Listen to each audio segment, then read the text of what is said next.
Biden is away from the White House this weekend in his home state of Delaware. He does have a virtual event coming up in about an hour where he'll be making some public remarks, so we'll wait to hear from him then. In the meantime, we do have a statement from the opposition party, the Republicans in the US, and their leadership in the House of Representatives under Speaker Mike Johnson. They're welcoming this development as a victory for peace and security. They say the world is better off without him, referring to Nasrallah, saying, we call on the Biden-Harris administration to end its counterproductive calls for a ceasefire and its ongoing diplomatic pressure campaign against Israel. So we'll see if there's not a bipartisan response to this, and perhaps Republicans looking to put pressure on the White House. We did, of course, earlier this week hear Joe Biden and France leading calls for a 21-day temporary ceasefire in Lebanon. And really the official line from the White House has been, we do not want to see an all-out war. That is in nobody's interests. They believe Israel are open to that negotiation. They believe Israel are talking to them in good faith. But we'll have to see now whether this latest incident changes the calculation once again. Well, that ceasefire proposal has now fallen apart. The major escalation comes on the heels of a flurry of diplomatic efforts, doesn't it? So what does it mean for the US, and what does it mean? Is there any room for diplomacy left still? That space seems to be shrinking. If you talk to White House officials, they certainly insist that diplomacy is the only way forward, and they still have faith in that. But I think taking a step back, there certainly is the perception among many within the US and around the world that there's a bit of a vacuum right now. Joe Biden is 81, the oldest president in American history. There's been question marks over his mental acuity. I was at an event at the UN this week where we were in a hotel in New York, and he welcomed everyone to Washington. But I think even more importantly, he's effectively a lame duck president. The country is engaged in a presidential election, waiting to see who will succeed him. There's that sense of America being a little rudderless, and that's a moment when things can go wrong in the world. That vacuum can be filled by leaders pursuing their own goals amid the uncertainty of that election and whether Kamala Harris or indeed Donald Trump will take over.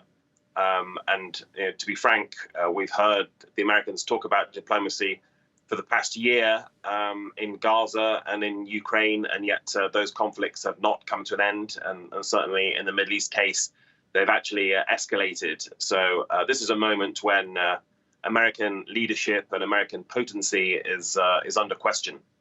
You mentioned that statement coming out of the Republican Party. Have we seen any reactions from the presidential candidates on both the Republican and Democratic camps? Not as yet, and they, of course, are very busy on the campaign trail. They do tend to focus more on domestic issues. The calculation usually is that foreign policy does not decide elections. So I would not expect Donald Trump to use his next rally to certainly talk about this at the beginning. He had a couple in Michigan yesterday where he was very intensely focused still on border security and immigration. All of that said, it may well come up. I think Harris in particular will face questions from reporters if they get that opportunity. She may bring it up herself. She's been pretty close to Joe Biden on foreign policy so far. And I think just one other point worth mentioning is that we have heard in recent days of Iran, for whom this killing is another blow, really seeking to assassinate Donald Trump. And Trump has been talking about that, how consequential presidents become a target. So, he may view it in that context. And again, repeat his claims that with Joe Biden as president, the world has descended into chaos. Now, is Washington's sway in the region then is it really waning? And is that the general sort of understanding in the political world there? I think the evidence of the past year certainly suggests that there are limits to Washington's influence here. Going back to October the 7th, of course, Joe Biden was fiercely defensive of Israel and traveled there immediately. The logic seemed to be that if he hugged Israel closely, it would pay attention to his pleas. And then month after month, we've seen, I think, Joe Biden surprised by the nature of the Israeli government, perhaps more right-wing than he remembered. And Benjamin Netanyahu's been plowing his own furrow. Opinion polls suggest at the moment Netanyahu's policies are actually quite popular.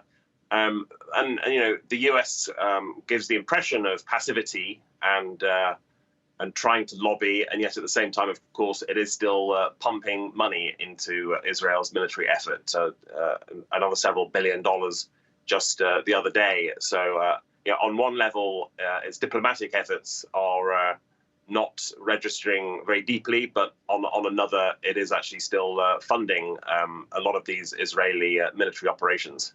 David Smith, thank you.